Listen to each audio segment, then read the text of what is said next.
Digo, lo que pasó en Formosa, porque siempre los progresistas le tenemos miedo a entrarle a estos temas, ¿no? Yo no creo que la vida se divida en represión sí o represión no.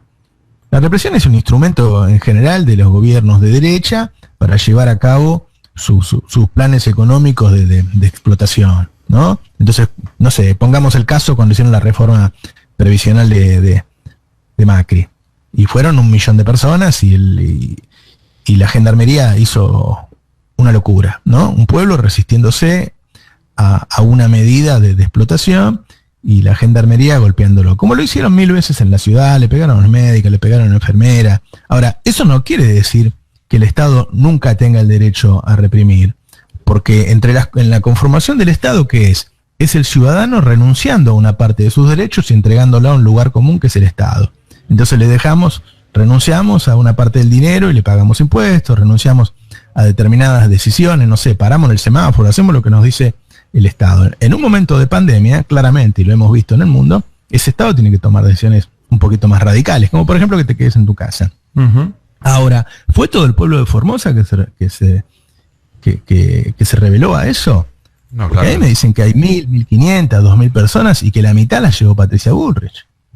Y esta campaña, yo lo vengo siguiendo en Clarín hace 3 meses que Clarín se enamoró de Formosa y todos los días se hace 20 notas de Formosa y TN mandó el equipo a Formosa y levantó, y digo, y la verdad que en general, yo sé que están los comerciantes, que sé yo, como pueden estar acá y en muchos lugares del mundo que necesitan laburar, pero la mayoría de esa gente la habían llevado acá y quisieron entrar a la casa de gobierno. Entonces, ¿en qué momento un gobierno puede o no utilizar la fuerza que tiene como monopolio y que le hemos cedido el monopolio de la fuerza? Ahí hay varias cuestiones que analizar, más allá de la oportunidad, que es una de ellas, también es qué tipo de fuerza se aplica y que si hubo una falta de proporcionalidad, como al parecer hubo, porque también se llevaron detenidos a periodistas, lo cual no está justificado en ningún caso y demás, también está bien, digamos, que se ponga la lupa en eso, pero el punto con Formosa es que hay un detalle que se deja de lado en todas las crónicas y en todas las coberturas que se están haciendo, que es que Formosa, que es una de las provincias más pobres de un país de lo que se llama de ingresos medios en lo que es la economía mundial, tiene un resultado en cuanto a prevención del COVID comparable con el de Nueva Zelanda o el de Corea del Sur. Y eso creo que no es algo que se pueda obviar en un análisis. Pero que fue atacado por eso, porque Formosa es la demostración que un Estado que se comportó de una manera mucho más dura. ¿Qué le reclamamos nosotros a Alberto cuando empezó a salir la gente? Que fuera un poco más duro. Uh-huh. El tipo fue un poco más duro, logró salvar miles de vidas, y se le fueron al humo, Y en todo caso creo que la discusión sobre hasta qué punto se pueden priorizar ciertos derechos sobre otros es una discusión que es válida, digamos. Si se quisiera discutir, no, mira, a mí me parece que lo que hizo Infran no estuvo bien porque tal y tal derecho no se pueden poner por encima de tal y tal otro derecho. Bueno, sentémonos y discutámoslo. Pero lo que no se puede hacer es obviar ese tema, hacernos los boludos y tratar la cuestión de Formosa como si fuera solamente una cuestión represiva o solamente una cuestión policial cuando no lo es. Así es. Y guarda además, porque por Formosa pueden entrar los contagiados de Brasil y Paraguay, países que están muy mal. Uh-huh. Nosotros al lado de ellos estamos en un gran momento de la pandemia. Ahora, por ahí entran caminando, uh-huh. Por ahí entran caminando. Y él es uno de los tipos que cuidó que no entre. ¿Viste? Yo te digo la verdad, yo no lo conozco, no es que me quede simpático, ni mucho menos. Yo lo que sé es que yo empecé a leer en los diarios hace 3 meses lo que estaban armando en Formosa. Antes de la represión. No es que se enojaron por la represión, ¿sí? No es que se enojaron por la represión. La represión fue después de 3 meses que están armando. Obviamente que una parte de la élite formoseña se iba a aprender y después habrá los que fueron y corresponde y está bien y tienen su derecho a protesta, ¿sí? Y seguramente habrá habido policías que lo hicieron mal. Siempre el Estado puede actuar mejor. Uh-huh. En el caso de la provincia de Buenos Aires, en Guernica, lo que hicieron el Cuervo Larroque y Axel Kicillof, negociaron y llegaron a que cuando fue el momento de la represión, los daños fueran mínimos. Sí, claro que hay gente que lo hace mejor. Pero también es cierto que hubo un momento en que tuvo que reprimir porque no le quedaba otra. porque lo tenía que hacer, porque era el Estado. ¿Sí? Entonces no es cierto que nunca el Estado puede hacerlo. No es cierto eso. Lo que pasa es que nosotros estamos acostumbrados a que somos los golpeados, ¿no? A que somos los oprimidos. Entonces tenemos la cultura de decir, no, pará, estos tipos hacen lo que quieren y si vos vas a protestar, te cagan a palo. Bueno, no es el caso. No era todo Formosa ahí levantada. ¿Cómo puede ser que hay 500, 600 tipos que son de ellos? Que lo llevó Patricia Bullrich. Patricia Bullrich, digo, así como hubo en su momento en Jujuy, dijimos, guarda que esto es un laboratorio, mirá lo que están haciendo con Milagro Sala. Y fue así, lo que hicieron con Milagro Sala, después lo hicieron acá. Y se llevaban gente a la madrugada. Formosa también está haciendo un laboratorio. ¿Y hasta dónde podés levantar a la gente y ver si te podés cargar a un gobernador? Y mientras tanto, Jujuy sigue la policía reprimiendo y no hay pedidos de que intervenga la ONU, de que intervenga el Congreso de la Nación. Al contrario, si hubiera algún comentario por parte del gobierno nacional sobre lo que pasa en Jujuy, saldrían a acusar a Alberto de estar, no respetando el federalismo, la independencia de los poderes. Pero ¿cómo puede ser que la mujer responsable de Maldonado y de Rafael Nahuel sea la defensora ahora de las protestas? Por favor. Sí, sí. Por favor. La única forma ahora, es que por eso yo lo que te digo es que los votos los tiene Alberto. Sí. Los votos los tiene Alberto. Y que estos tipos se están radicalizando en ese tipo de cosas. Sí, no, pensaba que la única forma de que esa mujer sea la vocera de algo es que esté coordinado con los medios que no le preguntan. Porque no resiste una repregunta a Patricia Bullrich. Sería bueno entrevistarla, ¿no? Roberto, ¿la convocamos para el pase? Pero yo no tengo problema. Yo no tengo problema. Lo de los medios es oprobioso. Sí. Sí. Es terrible. Es horrible tener que hacer periodismo, política, de esta manera, ¿no? Con mentiras todo el tiempo, con agresiones, es horrible. La verdad que es horrible. Porque estás en una pandemia, ¿viste? Tratando de salvar vidas. Sí. Estos tipos, murió el otro día una médica porque no se vacunó. Rechazó la vacuna. Oíme, la nata diciéndole, guarda que te dan la vacuna que te puede matar, que por ahí al otro día te da una joroba. Nelson Castro, yo me acuerdo, como si fuera hoy, que estaba esta chica Amoroso, viste que está a las 24 horas del día ahora en TN, y dijo, ¿cómo nos vamos a vacunar si no sabemos de qué se trata? Nos puede matar, ¿no? Nelson Castro dijo, y sí. Nelson Castro hizo editoriales de media hora, hizo 10, 20 editoriales de media hora contra la vacuna Sputnik. Y él, al ser médico, le pone como un sello de calidad a todo eso. Entonces, hubo un montón de políticos y de periodistas que sabían que estaban mintiendo porque la vacuna estaba aprobada por el ANMAT, la misma que aprueba cada uno de los medicamentos que tomamos todos, que le damos a nuestros niños, a nuestros padres. Sí, y no lo digas en pasado, siguen. Que le damos, claro. Bueno, porque entonces, ¿quién la mató? La mataron a esa mujer. La mataron. Hace un año que estamos conviviendo con tipos que matan gente, que las hicieron salir. ¿Te acordás cuando decían, salí a tomarte una cervecita? Cuando teníamos 15.000 contagios por día, cuando teníamos 400 muertos por día, salí a tomarte una cervecita. Sí. Esto es una infectadura, déjenme salir. Después la vacuna es veneno. Me acuerdo de un señor que estaba en una marcha de esa infectadura y después se murió. Y ahora tenemos, son ejemplos que conocemos uno. Ahora tenemos una médica que se murió por no vacunarse.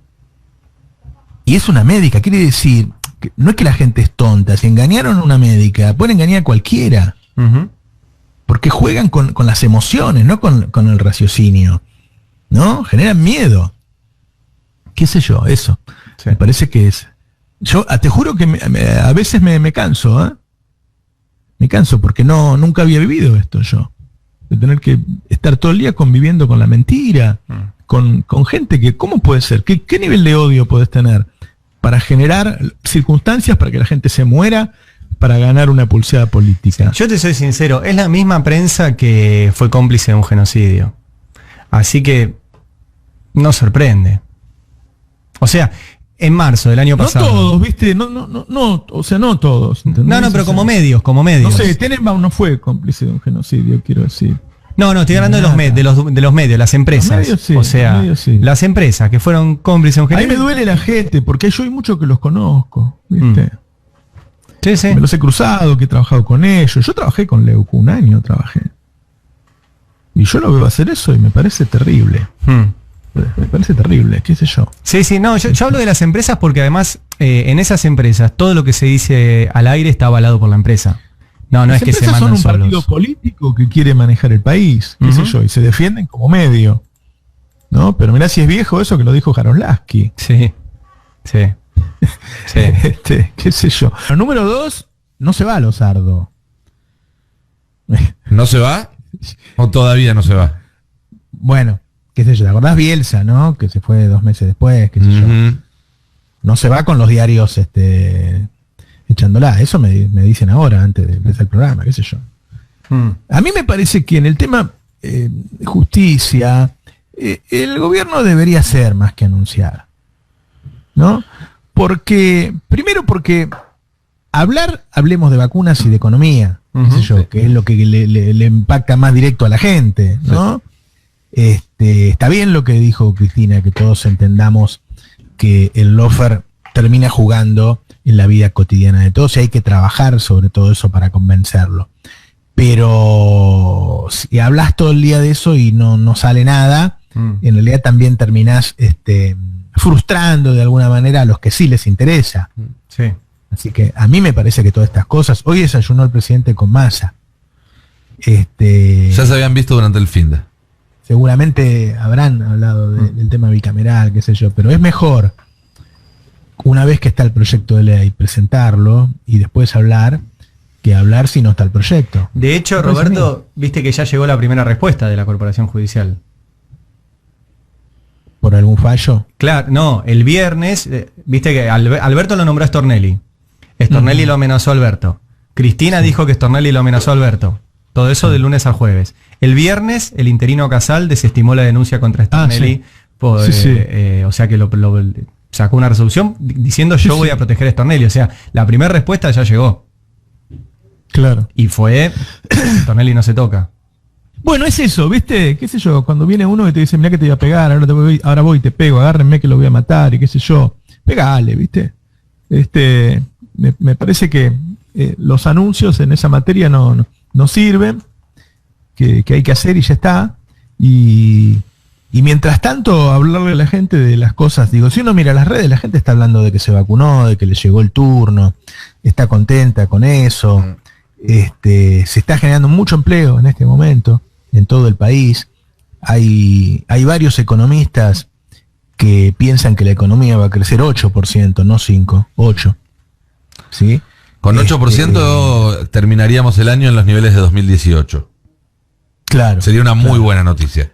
Hay algo que quizás debió decirlo el presidente el otro día, que es que no se puede comparar la caída del PBI de Argentina con otros países, porque el mundo estaba creciendo 3-4% cuando llegó la pandemia, y Argentina había caído un 5,5% en el primer trimestre, fruto del desastre que dejó Macri. ¿Se acuerdan que cuando Macri pierde la elección, patea el tablero, lleva el dólar de 40 a 64? Sí, y nos echa la culpa a nosotros. Fuerte suba la inflación y deja esa herencia. Si vos agarrás el año 2020 y lo limpiás de eso, de ese 5%, o si hubiéramos empezado como empezó todo el resto, ¿no? Como empezó Brasil, como empezaron el resto, creciendo 3 o 4, entonces Argentina hubiera caído un 7, no hubiera caído un 10. Pero bueno, de todas maneras, hoy la economía está creciendo muy fuerte. Está rebotando mucho más allá de lo que todos pensábamos. Sí. Entonces, si estamos vacunando bien y estamos generando empleo, a mí lo de ganancias me pareció muy buena idea, y yo sé que mis amigos economistas heterodoxos siempre te van a decir, porque es lógico, que no hay que quitarle fuerza al impuesto a las ganancias porque es el más progresivo de todos. El tema es que acá le cobramos impuesto a la ganancia a un tipo que gana 20 lucas más que la línea de pobreza. Entonces lo que hacemos es abortar con eso la posibilidad de que se consuma. Esa gente que está pagando impuesto a las ganancias y que no gana tanto, si vos ahora le dejás esa plata en el bolsillo, va a consumir y le va a dar trabajo a los demás abajo. Sí. Ahí sí hay derrame entre la gente de clase media y los de clase media baja, ¿entendés? No los de arriba, pero ahí sí Así que a mí me parece le van a devolver plata a la gente. Le van a devolver los primeros meses, eso también es importante. No es solo lo que van a dejar de percibir, sino que va a haber una especie de mini aguinaldo de final de trimestre, ¿no? Sí. Entre marzo y abril, que la gente va a ver reflejada directamente en sus cuentas bancarias y que va a permitir un boom de consumo, por lo menos a eso apuesta el gobierno. Por eso, me parece que esas dos, o sea, las dos cosas por las que la gente va a votar están transcurriendo, están sucediendo. Digo, ¿no? Un mayor ritmo de evaluación, de vacunación, perdón, y un mayor ritmo de generación de empleo. Sí. Y así que el tema está ahí. En lo otro yo creo que hay que ser, disparar cuando tenés las balas, ¿no? Me parece que decir cosas, ya hay un montón de anuncios que no se han cumplido. Claro. Que yo no digo que no tengan la intención, digo que no suceden. Sí, o se anunciaron y después se fue para atrás. O sea, es como... Bueno, yo lo que veo ahí, porque viste que después te dicen que querés manejar la justicia, que sos una dictadura, que decir, los costos los pagás igual. Sí. Sí. Ahora, las virtudes de la acción no están, porque la acción no sucedió. Es como con Vicentín, ¿no? Los costos los pagaste igual. Viste que siempre te dicen, porque ustedes lo que hicieron con Vicentín, ¿qué hicimos? Nada. Sí, al final no quedó nada. Pero los costos los pagaste igual. Uh-huh. ¿Sí? A mí lo que me dicen es que esa bicameral en realidad sería como, qué sé yo, como fue la CONADEP, ¿viste? Que va a servir para que la gente se entere. Sería la bicameral del lofer, sería, ¿no? Sí. Que sirva como vidriera para dar visibilidad, para que la gente se entere de lo que pasó, que incluso, no sé, se escriba un libro, qué sé yo, ¿viste? Y van a ir, sí, deberían ir jueces y fiscales, ser citados como son citados en otras comisiones. Uh-huh. Y ahí se lo va a escuchar. Y bueno, de ahí pueden salir denuncias, no es que... Claro. No, o información para la justicia. Por ejemplo, cuando fue la comisión investigadora bueno, de como lo la hace fuga, la de inteligencia, ¿no? Claro. La información para la Sí, justicia. la inteligencia lo hace. La de la fuga, ¿te acordás? 2001, 2002. Claro. Aportó mucha información. Bueno, el Congreso investiga y puede hacerlo. Después Claro. no puede sancionar, no puede sacar a ningún juez. Eso no va a pasar. Eso lo hacen otros organismos. Sí. Bueno, y el problema sigue estando en lo que venimos hablando, ¿no? En el aumento de los precios. Sí. Si bien la inflación, porque Guzmán dice, bueno, viste que está bajando la inflación. El tema es que el índice inflacionario en todo el mundo tiene cierta cosa engañosa. ¿Vos sabés que hay países en donde cada uno en su familia se hace un índice de inflación? O sea, vos te armás una planilla en donde pones las cosas que vos consumís y te armás tu índice de inflación. Porque el índice de inflación no es representativo de un argentino medio que de una canasta que se hizo hace 15 años. Y la verdad es que hoy más de la mitad de la población gasta el 70% de sus ingresos en alimentarse. Y los alimentos suben por arriba de la inflación. Entonces la inflación de los pobres hoy es mayor que la inflación de los ricos. La última semana volvió a aumentar la carne. Un aumento de 25 pesos en el kilo vivo. Eso son 40 pesos en la media res y entre 80 y 100 en el mostrador. O sea, lo que costaba la carne va a aumentar 80 a 100 pesos la semana que viene. Ese sigue siendo un problema que no se resolvió porque no se hizo nada con el maíz. Pero eso es un 10% la carne, otra vez. Es más de un 10%. 100 pesos. Sí, bueno, Vale, sí. No, claro, sí. depende del corte, claro, sí. Entre un 10 y un 20. Sí. Es mucho, Mucho. pero Muchísimo. bueno. Después lo vamos a sacar a la gente de carne en el programa. Bueno, eso sigue sucediendo. Eso sigue sucediendo. Sí. No, para un país sin Vamos a asado es un país triste. Bueno, es un problema. Alberto está muy bien en las encuestas. A mí me da la impresión de que la oposición, que se está volviendo cada día más violenta, que prácticamente yo diría que está institucionalizando la violencia, ¿no? Hoy tenés un canal violento, un canal de televisión violento, tenés diarios violentos, tenés redes, controls que persiguen como en los peores momentos de Macri, a cualquiera, como le pasó a Resnick, al científico, le hicieron una nota en La Nación agrediéndolo, y después los trolls lo volvieron loco. Agreden a los maestros que se están vacunando. Hay un nivel de violencia grande, pero en una oposición que con ese formato va a tener un núcleo duro que no sé, mañana puede generar un problema para la democracia, pero no ganar elecciones. Con eso no ganan elecciones. Alberto sigue arriba del 50%, y 50% es mucho en cualquier país del mundo, ¿eh?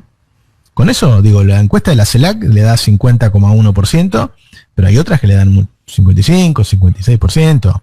O sea, con vacuna y generando empleo, Alberto va a ganar las elecciones. No, y otra cosa que iba a comentar, no sé qué piensan ustedes, que ellos se han dividido de manera inteligente, ¿no? Entonces hay algunos, viste, que son los blandos, ¿no? Y que buscan el medio. Ponerle la reta, qué sé yo, ¿no? Y está Bullrich que se va al extremo. Y entonces buscan todo el electorado.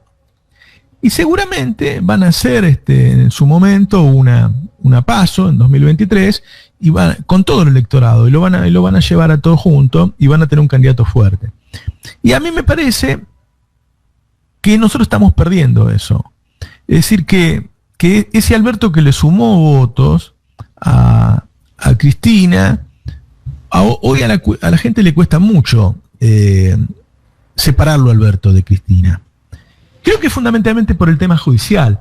Y por eso me parece que hay que rever todo de cómo se hacen los anuncios, de cómo se habla, ¿entendés? O sea, si vos simplemente hicieras una o dos cosas que realmente sean efectivas, y ya está.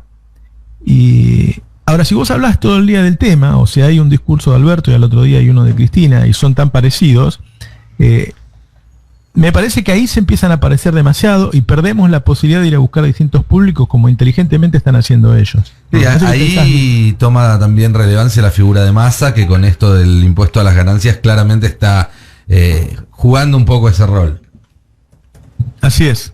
Massa sí, pero lo tiene que hacer presidente, me parece, sí, amigo. Sí, totalmente de acuerdo. Y por otro lado, aunque lo decimos siempre acá y yo particularmente, esa cuestión de los duros y los blandos del lado de Juntos por el Cambio es una puesta en escena. Cuando uno se pone a mirar yo creo que le da resultado. Yo creo que le da resultado.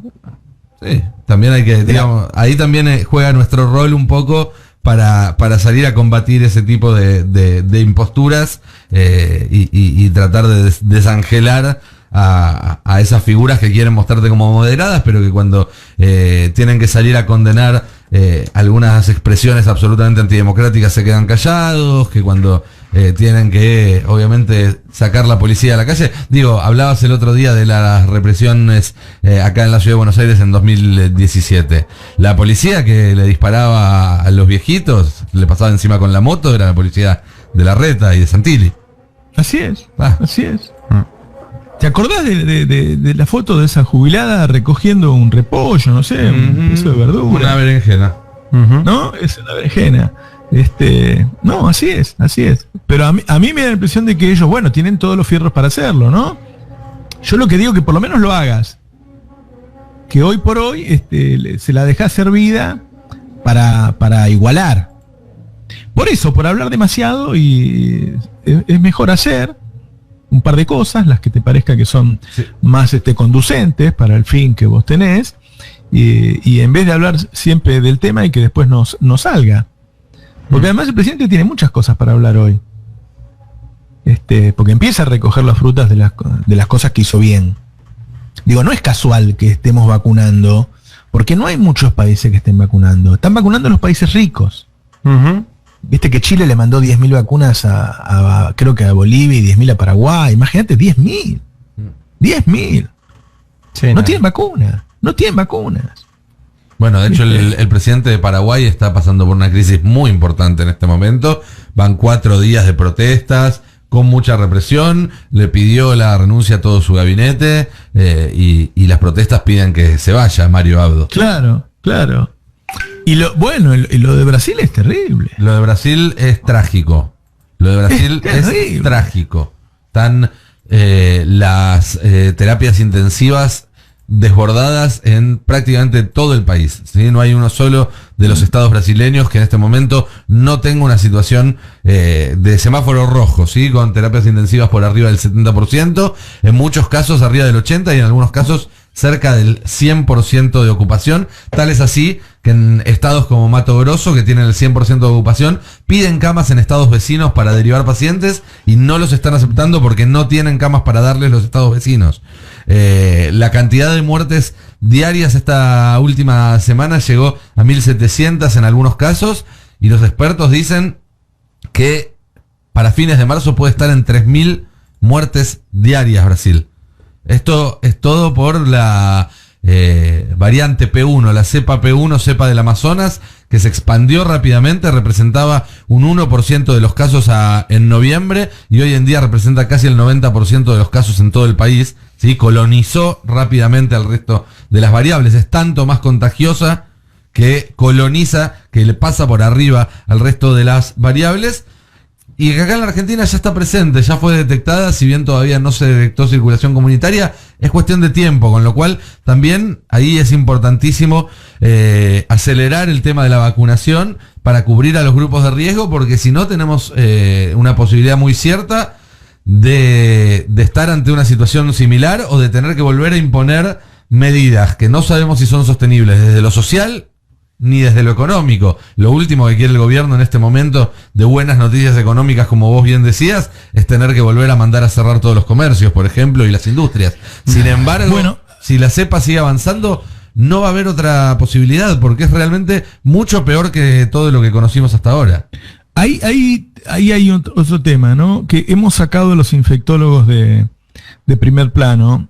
Y la verdad es que se van descubriendo cosas todo el tiempo en el mundo, o las mismas experiencias de lo que ocurre, más que descubrimientos son reflexiones de lo que se está viendo, y se aprende mucho. ¿Viste este tema de que ahora dicen, bueno, no le preste tanta atención a las superficies, porque cuando vos tenés que prestarle atención a muchas cosas, perdés concentración en lo más importante, ¿no? Y todo el tema pasa por los aerosoles, o sea, el 80% de los contagiados en el mundo, tienen que ver con gente que está en lugares cerrados compartiendo. Sí. O sea, que no abren las ventanas, que se quedan en un lugar cerrado, son varias personas y se contagian seguro. Seguro. No hace falta que te estornude encima el tipo, ¿no? Y el uso de los barbijos, cuando uno sale por la calle, la mayoría de la gente lo usa mal, el barbijo. Sí. Lo usa mal, lo lleva de adorno. Sí. ¿No? Con la nariz afuera, corrido. Hay que entender que aunque nos vacunemos vamos a seguir usando barbijo. ¿Sí? Yo lo escuchaba a Nico que decía, ojo, que hay mucha gente que se vacunó ahora y capaz que se cree que al otro día puede salir. Cada vez que vos veas en un medio, se vacunó y se murió al otro día, que lo hacen para asustarte, claro, porque la gente se vacuna y piensa que ya está, y sale y se contagia. Tenés que esperar aproximadamente un mes para que tener la cantidad de anticuerpos que te cubra. Y de todas maneras, tenés que seguir usando barbijo para cuidar a los demás, porque vos podés ser un asintomático, que a vos no te va a hacer daño, pero podés contagiar a otro. Entonces, hay que aprender a vivir en época de pandemia por unos años, y me parece que dejamos de ocuparnos tanto de eso, que hablamos de otras cosas, ni hablar del resto de los medios, ¿no? Que lo que quiere es que la gente se contagie. Pero deberíamos tener más infectólogos, porque van ocurriendo cosas nuevas. Leía ayer, por ejemplo, que ahora están midiendo la efectividad de las vacunas ya en millones de personas, no en el estudio de la fase 3 de 20.000 personas. Entonces las conclusiones son mucho más certeras y se conoce mejor a las vacunas, se conoce cuáles son las vacunas que con la primera dosis generan una cantidad de anticuerpos enormes. Hay un montón de cosas que hemos dejado de hablar en Argentina, y la verdad es que vamos a estar todo el año vacunándonos, e incluso los que se vacunan tienen que seguir cuidándose por ellos mismos, porque durante un mes todavía no generan los anticuerpos, y después para cuidar a los demás. Hay un descuido de los demás muy grande en Argentina, muy grande. No digo en todos, hay un porcentaje de la población que lo hace bien, pero la cantidad de personas que llevan el barbijo de adorno es impresionante. Sí. Otra cosa que me pregunto es por qué el Estado no nos reparte un buen barbijo a cada uno de los argentinos. Sí. Porque una de las cosas que pasan en las nuevas cepas es que el barbijo casero ya no protege. Exacto. Sí, hay que empezar a utilizar barbijo quirúrgico o barbijo del CONICET, y si no, 2 barbijos, ¿sí? Preferentemente uno más profesional abajo, y si querés uno más lindo para arriba, para que no se vea el barbijo feo ese que parece que está saliendo de un quirófano. Pero esto es algo que ya está recomendándose en todo el mundo.